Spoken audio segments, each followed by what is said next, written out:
Welcome to Season 4 of East and Wes, a show for helping us keep our spiritual bearings as we try to navigate this world around us. In this rather unique season, I'm going to pay tribute to an old and wonderful story by reading it audiobook style in its entirety. Season 4's story is entitled Undine and was written by Friedrich de la Motte Fouqué, whom I will share a bit more about in just a moment. First, let me give this story some credentials. My literary hero, George MacDonald, who possessed one of the finest imaginative minds I've ever crossed, had this to say about Undine. Quote, "Were I asked, what is a fairy tale? I should reply, read Undine. That is a fairy tale. And then read this and that as well, and you will see what is a fairy tale. Were I further begged to describe the fairy tale or define what it is, I would make answer that I should as soon think of describing the abstract human face. A fairy tale is just a fairy tale, as a face is just a face. And of all the fairy tales I know, I think Undine the most beautiful." That from George MacDonald, who knows what a good story is.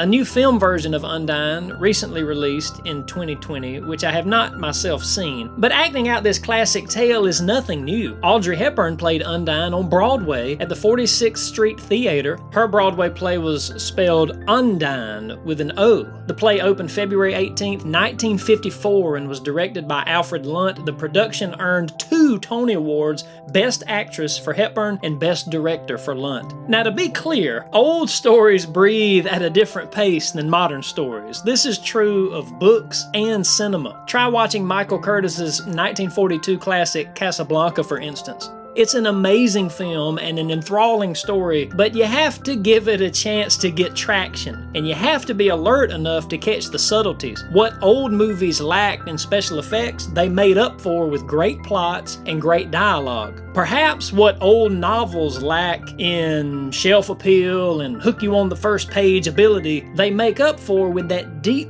breath readers take at the end of them, closing the last page of the book like a man completing a quest or voyage that will leave him forever changed. Yes, we rush folk of the 21st century, living in a land where all is just a click away, must find a different mental gear in order to access the tales of old. My basic advice is this: old stories pay off big time, but you've got to stick with them.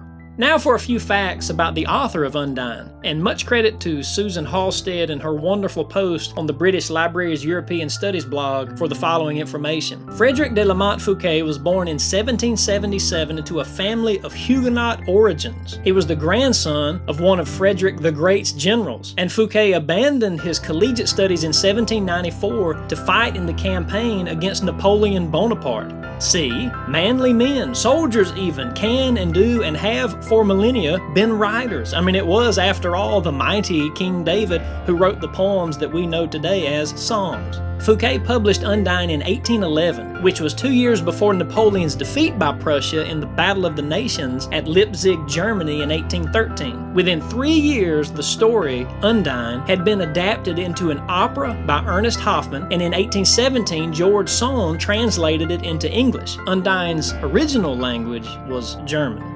Fouqué lived to see Undine become a bestseller throughout Europe, and he himself died in 1843. Now about the story. The water sprite or water spirit figure on which the novel is based, and even the term Undine or the name Undine itself, are not Fouqué's inventions, but are borrowed from European fairy tales and folklore. The Brothers Grimm were very good at borrowing like this. Several years after Undine's publication, Hans Christian Andersen's 1837 fairy tale, The Little Mermaid, released and served as a continuation of this water sprite or water spirit character, and the Little Mermaid's desire for a soul was expressed in that tale, which most of us, of course, recognize from Disney's 1989 classic entitled The Little Mermaid, which centers on Ariel's quest for land and legs. As you listen to East and Wes Season 4, you will enjoy spotting the parallels, however distant, between the mermaid tales that you already know and the centuries-old version by Fouqué. A note on the pronunciation. I say Undine. I don't exactly know why. It's one of those things when you read a book privately, you say the names however you want, and by the time you've read it enough, you're sort of stuck with it mentally, and I can't seem to escape Undine, though it is probably more common to pronounce it Undine, which at least is how Audrey Hepburn pronounced it in the 50s. Also, a note on Season 4 in general. I am not the first and only audiobook available for Undine. Being that the novel is now copyright free and public domain, others have of course undertaken the project before me. I'm not trying to do anything new here, but am simply having fun reading and acting out a story that I love in hopes that listeners will also have fun enjoying the ride. Undine, as it happens, is not a very long book. It's technically a novella. More than a short story, but not quite a novel. Also, Undine, like the stories of C.S. Lewis, George MacDonald, and G.K. Chesterton, breathes the air of the Holy Spirit. It is a Christian tale at its core, and it will, I think, draw readers a step nearer to life,